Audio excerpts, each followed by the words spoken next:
And we got 6 people, including ladies, to come up, and we timed how fast they could completely assemble one of these water purifiers. Và chúng tôi mời 6 người khán giả bên dưới, trong đó có những người phụ nữ nữa, và họ lên chúng tôi đo thời gian là họ mất bao lâu để họ lắp đặt cái vòi này. They'd never done it before. Và họ chưa bao giờ được trải nghiệm nó trước đây. Guess how fast the fastest time was? Và biết họ làm nhanh nhất trong bao lâu các bạn? What do you think? 5 minutes? 5 phút. Và biết bao lâu ạ? 3 minutes. 3 phút. 3 minutes? 3 phút. You think anyone did better than that? 54 seconds. 54 giây các bạn. Yeah. Okay, so we thought, oh, it's too easy. Và điều này rất là dễ các bạn. So then we got 6 more people. Và sau đó chúng tôi mời 6 người khác. And we decided to have a little bit of fun. Và chúng tôi muốn làm cho không khí nó vui hơn nữa. We blindfolded everyone. Và chúng tôi bịt mắt cả 6 người tham dự đó. Okay, these people had never touched the filter before. Và họ cũng chưa được bao giờ sử dụng cái thiết bị này cả các bạn. How long do you think it took the winner? Bạn nghĩ là cái người chiến thắng họ mất bao lâu để mà lắp đặt xong các bạn? 5 minutes? 5 phút? 3? 3 phút? 2? 2 phút? Yeah, 2 minutes. 2 minutes and 10 seconds, something like that. 2 phút 10 giây các bạn. Blindfolded. Họ bị bịt mắt ra các bạn. So I think we achieved easy to install. Thì tôi nghĩ rằng cái minh họa đó cho bạn thấy rằng cái việc lắp đặt rất là dễ dàng. Okay, I have just a little bit more time, so I want to tell you more about the insides of this beautiful filter. Và bởi vì chúng ta vẫn một thời gian, tôi muốn nói cho các bạn hiểu hơn về cái lõi lọc bên trong. So there are 4 stages in the filter, and the first is, và chúng ta có 4 cái giai đoạn lọc trong cái thiết bị lọc này. the polypropylene pleated pre-filter. Thứ nhất được gọi là màng tiền lọc PP. The second stage is a compressed carbon block. Cái giai đoạn lọc thứ hai là than carbon hoạt tính dạng khối nén. The next stage is the PES membrane. Giai đoạn lọc thứ ba tức là màng lọc PES. And then the final stage is the cold cathode ultraviolet light. Và giai đoạn lọc cuối cùng chính là sử dụng cái đèn UV cao tốc lạnh. Right. I'm going to give you a little bit more detail now on each of those stages, okay? Và tôi sẽ chia sẻ với các bạn về chi tiết của từng bước lọc một. The first stage, and this is something that most good units will have, is sort of a pre-filter. So this is a very tightly woven special fabric that actually gets out a lot of the dissolved or the undissolved solids, the sediment and things like that. Ok, đây là cái lớp tiền lọc PP mà hầu như các thiết bị lọc đều sẽ có. Thì trong này chúng ta sử dụng một loại vật liệu mà nó sẽ có khả năng lọc tất cả những thành phần được hòa tan trong nước để giữ lại ở lớp tiền lọc này. This is a very important part of the filter because it protects the rest of the filter from the larger particles. Ok, đây là một cái bước lọc rất là quan trọng của một cái lõi lọc vì nó sẽ bảo vệ những cái lớp lọc bên trong khỏi bị phá hủy bởi những cái cặn cũng như là những cái cấu tử lớn trong nước. Now the next stage is probably the biggest workhorse of the whole system, and that is the compressed carbon block. Và giai đoạn lọc thứ hai là một cái giai đoạn lọc rất là quan trọng của một cái lõi lọc là chúng ta sử dụng cái loại carbon hoạt tính mà dạng khối nén. Now carbon sounds like pretty ordinary stuff, doesn't it? Và bạn thấy carbon là một trong những cái thành phần được gọi là than đó, được sử dụng rất là phổ biến trong cuộc sống. If you heat wood or something with enough heat and not too much oxygen, then you get this black stuff called charcoal. Ví dụ như là khi bạn đun một cái khối củi và bạn đun ở một cái nhiệt độ thích hợp thì bạn thấy rằng sau đó nó sẽ bị đen thui và nó chuyển thành một cái khối than. And a favorite source of material for charcoal for filters is actually the coconut husk. Và bạn thấy là một cái loại than mà được sử dụng nhiều nhất và phổ biến nhất đó là cái loại than nung từ cái vỏ dừa.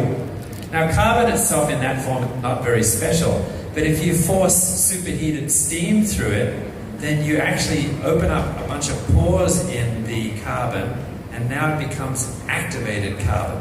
Và những loại than thì thông thường nó không có hiệu quả gì hết cả cho tới khi bạn dùng những cái công nghệ mà phun một cái lượng nhiệt rất là lớn và cái than hoạt tính đó được gọi là than kích hoạt về những cái lõi lọc, những cái khe lọc bên trong sẽ được mở tung ra hết.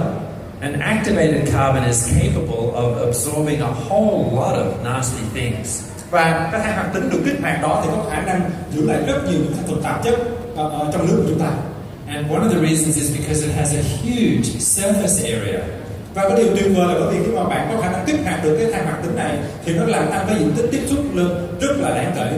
So 3 grams of activated carbon, that's a little bit less than a teaspoon, has the surface area equivalent to a soccer field. Và bạn biết không, chỉ bằng 3 gram than hoạt tính đâu các bạn, là cái kích thước bằng một cái muỗng cà phê. Nhưng nếu bạn kích hoạt nó thì bạn thành than hoạt tính, cái diện tích bề mặt nó sẽ tăng lên bằng cái diện tích của một cái sân bóng đá.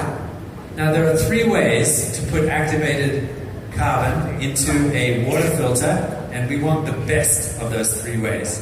Và có 3 cách để bạn sử dụng những loại than hoạt tính này đưa vào cái bộ lọc lõi lọc của các bạn, và chúng ta sử dụng cái công nghệ hiện đại nhất và tuyệt vời nhất.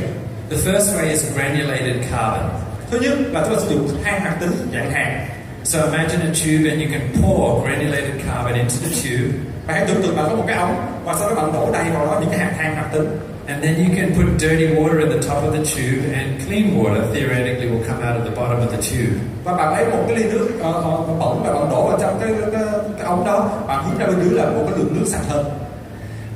And that works really quite well. Và cái phương pháp đó thì cũng hiệu quả. Because the water passively goes into all of those little crevices and crannies in the carbon that's activated, and it absorbs the bad stuff. Là bởi vì khi mà nước đi qua những cái than hoạt tính dạng hạt đó thì nó sẽ được đi qua những cái khe lọc và sẽ được giữ lại những cái chất tạp nhiễm, những cái cấu tượng lớn cho một cái lượng nước trong hơn. But water always finds the easiest path.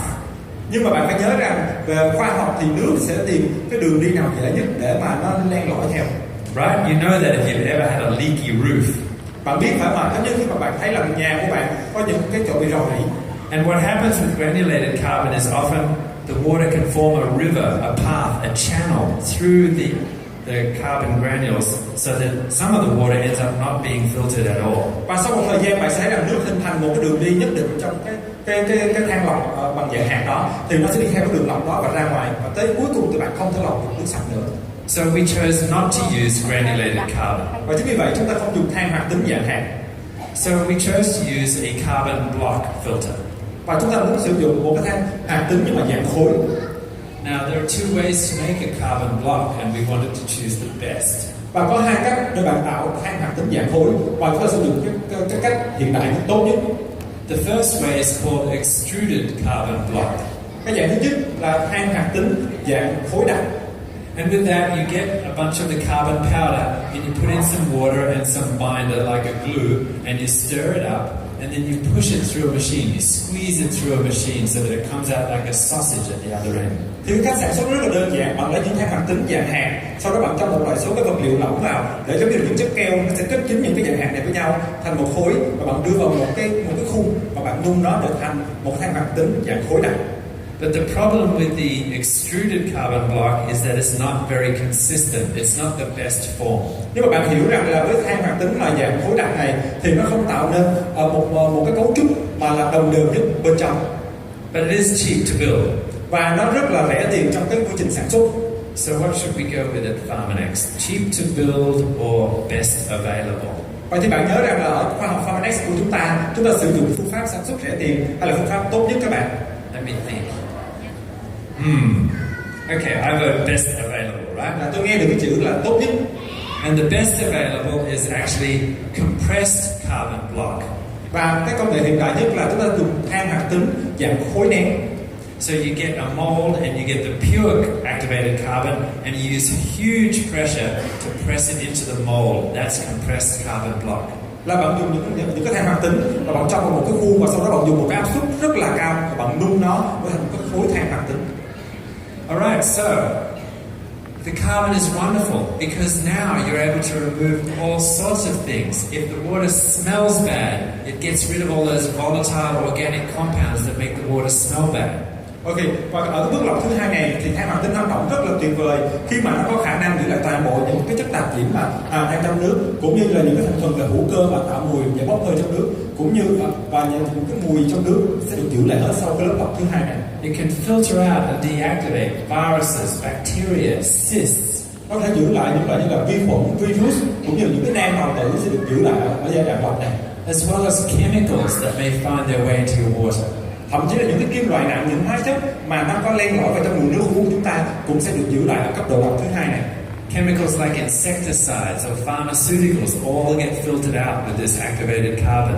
Những loại hóa chất mà bạn thường gặp, ví dụ như là thuốc trừ sâu, thuốc bón phân, thuốc diệt cỏ, đúng không? Về hóa dược, tất cả đều sẽ được kim loại nặng, tất cả đều sẽ được giữ lại sau bước lọc thứ hai này. Even the chlorine will come out. thậm chí là chất khử mùi chlorine cũng sẽ bị được giữ lại sau bước lọc thứ hai này. Okay, so after all of this, now the water has to go to the third stage, which is the PES membrane. Và sau khi xuyên qua hai cái giai đoạn lọc đó, thì nước sẽ được đưa xuống cái giai đoạn lọc thứ ba là màng lọc PES. Now the PES membrane is a technology that we actually took from reverse osmosis technology. So you won't find this technology in any other countertop water filtration device that I'm aware of. Và đây là một cái công nghệ mà chúng ta ứng dụng ở cái khoa học của cái khoa học thẩm phân đường, và chúng ta ứng dụng nó trong cái thiết bị mà bạn sẽ không được tìm thấy ở bất cứ một thiết bị nào khác trên thị trường. Now we're talking about holes in these tubes here that are about 10 nanometers. Và chúng ta nói tới những cái sợi siêu lọc nhỏ này mà cái kích thước của lỗ lọc là bằng 10 nanomet các bạn. So, you know, anything under 100 nanometers is nanotechnology. So we're talking about very, very fine ultrafiltration. Đúng không? Và có thể là những cái kích thước mà từ 100 nanomet trở xuống thì được gọi là cấp độ siêu lọc. Chúng ta có thể sử dụng nó ở trong cái giai đoạn lọc này. So these loops are actually tubes with the very fine holes in them that increase the surface area. Và trên những cái sợi lọc siêu nhỏ này thì bạn nhìn thấy là có những cái lỗ lọc rất là nhỏ để mà chúng ta có thể giữ lại những cái phần cực nhỏ bên trong nước. And now the final stage is the ultraviolet light. If anything gets through, it's going to get killed with the ultraviolet light. Và giai đoạn lọc cuối cùng sẽ là giai đoạn sẽ mà khử khuẩn nước, bởi vì những thành phần còn nhỏ hơn nữa. Nếu còn mà chúng ta vẫn chưa lọc được qua ba giai đoạn kia thì giai đoạn cuối cùng chúng ta xử lý được. Now ultraviolet light is the highest or very high energy light. Ok, bạn biết rằng cái đèn UV là một loại đèn sử dụng năng lượng rất là mạnh. So this is the light that's further away, further than the blue spectrum. Và bạn biết rằng đây là một cái loại đèn sử dụng cái bước sóng mà nó xa hơn rất nhiều so với bước sóng của ánh sáng xanh. And ultraviolet light interacts with DNA and damages it. Và đây là một cái loại ánh sáng mà có khả năng tiêu hủy cái gen của những loại ký sinh trùng, những cái loại vi sinh trong nước. So in this way it kills bacteria and viruses. Và đó là cách mà chúng ta tiêu diệt tất cả những thành phần vi sinh cực nhỏ trong nước sót lại qua ba giai đoạn đầu tiên. And it's another reason why you shouldn't spend too much time in the sun, right? Đó là lý do tại sao mà chúng ta ứng dụng trong giai đoạn cuối cùng để đảm bảo nước an toàn nhất. Alright, so now we have a summary here on the slides of the 4 different stages that we've talked about. Đây là cái hình ảnh để mà tóm lược về cái khoa học và cái công nghệ siêu lọc 4 bước thông minh mà bạn nhìn thấy trên hình ảnh. How do you feel about that? Bạn cảm nhận như thế nào ạ? Alright, we just got a couple more minutes and I want to talk about logs again. Và trong một vài phút tiếp theo tôi muốn nói bạn một lần nữa về cái thông số log một lần nữa. So maybe, would you guys mind giving me my whiteboard back? Could you guys do that for me? Thank you. Alright, because I'm not sure that everyone can see the screen and I'm not sure that our friends in Hanoi can see the screen either. And I'm going to talk about these logs. Tôi không biết là các bạn có thấy được hết về cái slide đó hay không? Và các bạn ở Hà Nội thì chúng ta có thấy được hết cái thông điệp đó hay không? Now, you see on that graph that's on the board right now, on the right side, a log reduction chart. Thì đây là cái hình ảnh bạn sẽ nhìn thấy ở cái hình ngoài cùng bên tay phải của các bạn. Đó là cái khả năng mà là chúng ta giảm cái độ log ở trong nước về cái số lượng vi khuẩn. That's great, guys. Thank you. You know, I just love talking about logs. Tôi rất là thích nói về cái thông số log cho các bạn. Alright, thank you so much. Thank you. Alright, so you'll see on that chart, bạn hãy nhìn thấy trên cái sơ đồ đó. Right, how does it look? Along the bottom, it's got log 1, 2, 3. Ở cái trục nằm ngang, bạn sẽ họ ghi là log 1, log 2, log 3, log 4, log 5, log 6 phải không ạ? Alright, there's your logs. And up here you start with the number of bacteria. Và ở cái trục thẳng đứng thì bạn thấy chúng ta miêu tả về cái số lượng. And we're going to start up here with 1 million. Why not? 1 million bad bugs in your cup of water. Ok, và chúng ta nói đề cập tới 1 triệu vi khuẩn trong cái ly nước của các bạn đang uống. That's 100% of your bad bugs. Đúng không? Đó là chiếm 100% cái lượng vi khuẩn trong ly nước của mình. Right, now, I've got to try to draw this chart the right way. Okay, if you reduce by 90%, how far are you going to go from 1 million? Ok, nếu bạn giảm được 90% cái lượng vi khuẩn thì bạn còn bao nhiêu các bạn? You're going to get 100,000, right? Bạn sẽ còn là 100.000 vi khuẩn đó mà. So if your filter is 90% efficient, are you happy with that filter? Vậy thì With a glass of water? Khi bạn thấy bạn sử dụng một cái ly nước mà nó có khả năng lọc nó giảm tới 90% cái lượng vi khuẩn, bạn thấy bạn có vui khi sử dụng ly nước đó chưa ạ? You used to have 1 million bacteria, now you've only got 100,000. It's not too bad, right? Đúng rồi, từ 100 triệu vi khuẩn bạn giảm xuống còn có 100.000 thôi. Từ 1 triệu bạn giảm xuống còn có 100.000 thôi. You've got a strong stomach, pH 1. Đúng rồi, bạn có một cái pH cái vậy rất là tốt, là pH 1. So now we have to do another log. Let's go to log 2. So now you're going to go 90% of this. What's left? Ok, nếu mà bạn sang tới cái log thứ hai, tức là bạn giảm được 90% một lần nữa, thì bạn còn bao nhiêu vi khuẩn đó bạn? Hả? Còn bao nhiêu ạ? 99 1,000? thì còn 1.000. Okay. Còn 10. Is that good? Bạn sẽ còn lại 1.000 vi khuẩn, phải không ạ? Kết quả đó tốt chưa các bạn? Are you happy with 1,000? Bạn có thể kiểm tra nước bạn còn 1.000 vi khuẩn không ạ? Okay, so now you're at 99%. You're happy Tức là with bây giờ hiệu quả lọc của bạn lên đến 99% rồi. You're happy if there's 1,000 bacteria, right? Bạn có thể uống một ly nước mà có khoảng 1.000 vi khuẩn trong đó mà. Maybe we better go another notch. Let's go to log 4. Hỏi cái đấy thì There's ghê going to be quá. 100 left. And 5, there's going to be 10 left. But I think we want to go to 0, don't we? Và nếu tiếp tục bạn sang tới log 4, đúng rồi, bạn chỉ còn có 100 vi khuẩn thôi. Tới log 5 bạn còn có 10, và tới log 6 thì bạn còn có. So what we have here then is a 6 log reduction. This is the gold standard for water ultrafiltration. Đúng rồi. Đây là cuối cùng hệ thống lọc chúng ta đạt tới cấp độ là log 6 các bạn, tức là gần như mà không còn vi khuẩn nữa. Đây là tiêu chuẩn vàng cho một cái thiết bị được gọi là siêu lọc. Yeah. So if you want to go from 1 million effectively to 0, that's 99.9999% reduction, which is 6 log. Đó là cái kết quả cuối cùng mà chúng ta đạt được sau thiết bị lọc này, tức là loại bỏ 99.99% đạt 6 log cho cái khả năng loại bỏ vi khuẩn và thực chất. So that's what that graph says, that's on the wall there. Đó là cái hình ảnh bạn nhìn thấy được trên cái sơ đồ mà chúng tôi vừa cho các bạn. That's what we want. Đó là cái kết quả chúng ta muốn đạt được. The question is, what does our i4 Ultra Pure Ecosphere filter deliver? Vậy thì bạn sẽ muốn hiểu rằng là cái công nghệ siêu lọc 4 bước thông minh này giúp ích cho cái lá gan của bạn như thế nào? Somewhere. Actually, over here, it's better than 6 log reduction. Rồi bạn kết quả đã đạt được là tới 6 log luôn các bạn.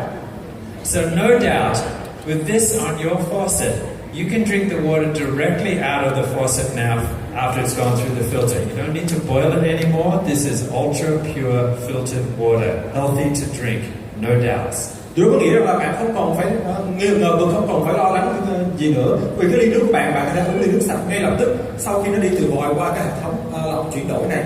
Và bạn không còn phải lo lắng gì nữa. We are almost there. I want to show you one more chart and 2 short videos, okay? You with me?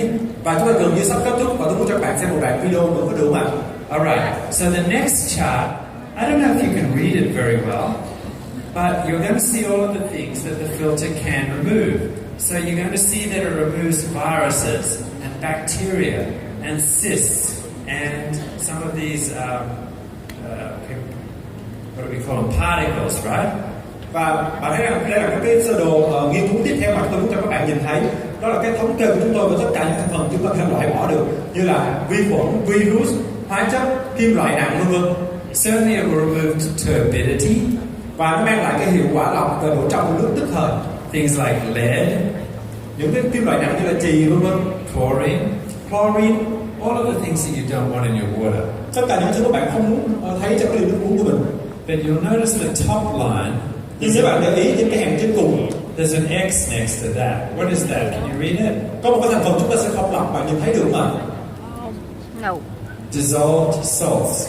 Tức là cái muối hòa tan những cái hóa chất trong nước của các bạn. So I guess the question is, have we failed somewhere? Vậy thì câu hỏi đặt ra là vậy là chúng ta lọc chưa hoàn thiện hả? No. Because the filter still leaves dissolved salts in the finished product.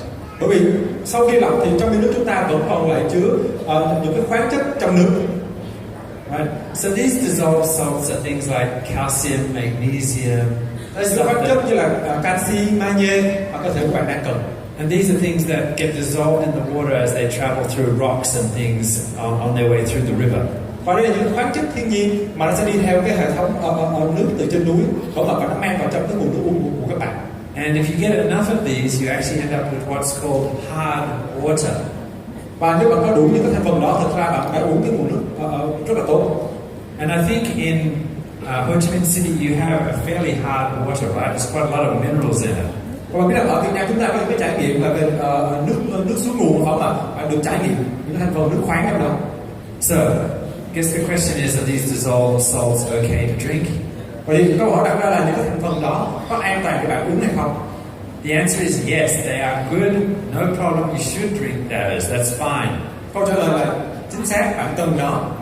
In fact, those minerals add to the nice taste of the water that you're drinking. Và thật ra là những khoáng chất đó nó cho bạn một cái mùi vị nước rất là tuyệt vời khi bạn uống. There are several water companies that actually add these back into the water to make it taste good. Và một số công ty thì họ lại sử dụng cái khoa học đó để cho thêm những cái thành phần khoáng chất đó là cái nước của họ có thêm mùi vị. So these molecules are very, very small, and obviously they survive the ultrafiltration, and that's a good thing that they're still there for you. Và cái điều tuyệt vời rất may mắn là những thành phần tốt này là có kích thước rất nhỏ và nó có thể lọc qua được cả cái bộ siêu lọc của chúng ta và nó mang lại cái thành phần tốt trong nước của chúng ta. Okay, so let's watch a video now. I want to show you a demonstration of the ultra-pure technology and how it can get turbidity out of the water. Let's watch the first Và các bạn video. cùng nhau xem đoạn video tiếp theo để thấy được về cái khả năng lọc một cái cấu tự lớn trong nước mang lại một cái ly nước trong tức thời thông qua công nghệ siêu lọc của nước thông minh này.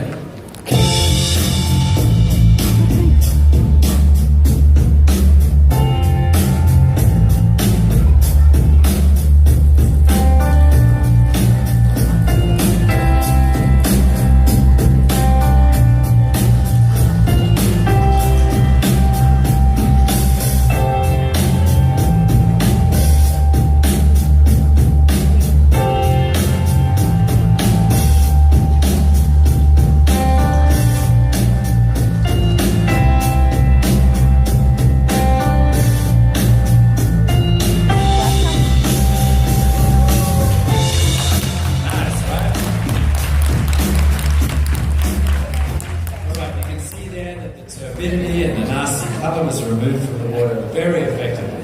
Bạn đã nhìn thấy là tất cả những cấu tử lớn và một cái nguồn nước rất là ô nhiễm sẽ được lọc ngay tức thời sau khi bạn chạm vào cái nước của bộ chuyển đổi phải không ạ? But there are a lot of things in the water that you don't necessarily see that you don't want to drink. Và có rất nhiều thứ trong ly nước mà bạn không thấy được bằng mắt thường mà thật sự là nó rất là nguy hiểm bạn uống nó. You probably can't see if there's a little bit of bacteria or viruses or chlorine, for example, in the water.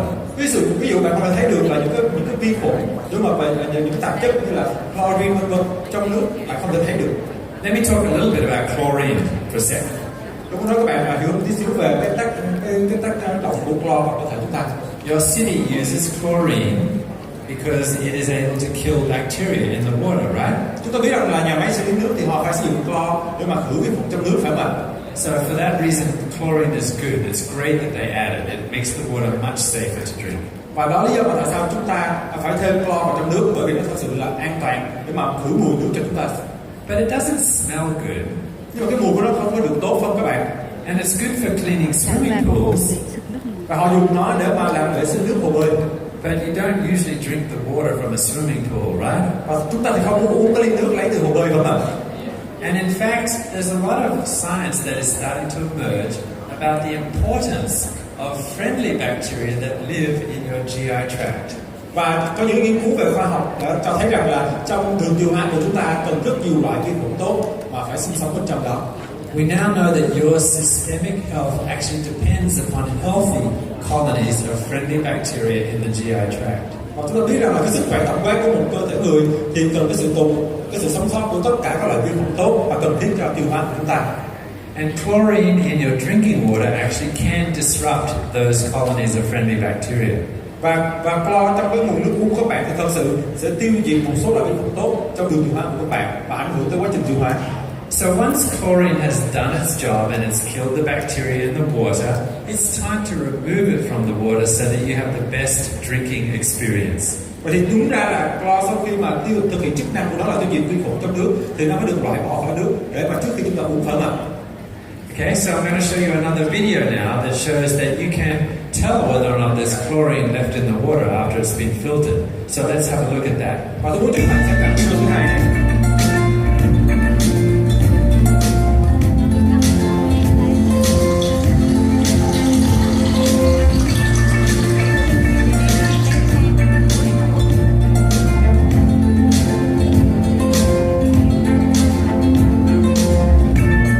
Khó thấy đấy. Thấy được đấy. Thấy đấy.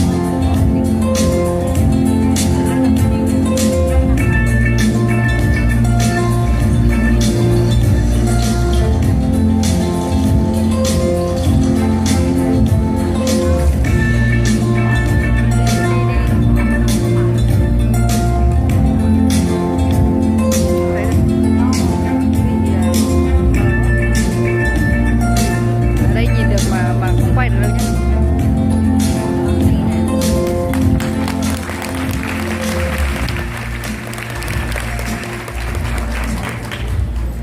Well, I began today by asking you what's more important, beauty on the outside or intelligence and personality on the inside? And Tôi bắt đầu ngày hôm nay bằng câu hỏi với các bạn là khi bạn lựa chọn một người vợ của mình không ạ, thì bạn lựa chọn ngoại hình đẹp hay là bên trong là họ là một người phụ nữ thông minh ạ? Cả And hai. I think I've shown you that you can have both, that the spouse that you chose has both that intelligence and the beauty. Và tôi đã nói với các bạn ngay từ đầu là chúng ta có thể lựa chọn một cái người vợ, một người bạn đời của mình vừa xinh đẹp và vừa thông minh để mà có được cả hai. This is a unique and intelligent technology that's going to provide pure, clean, healthy drinking water. So drink healthy. Và đây là cái công nghệ duy nhất và độc đáo nhất mang lại cảm giác an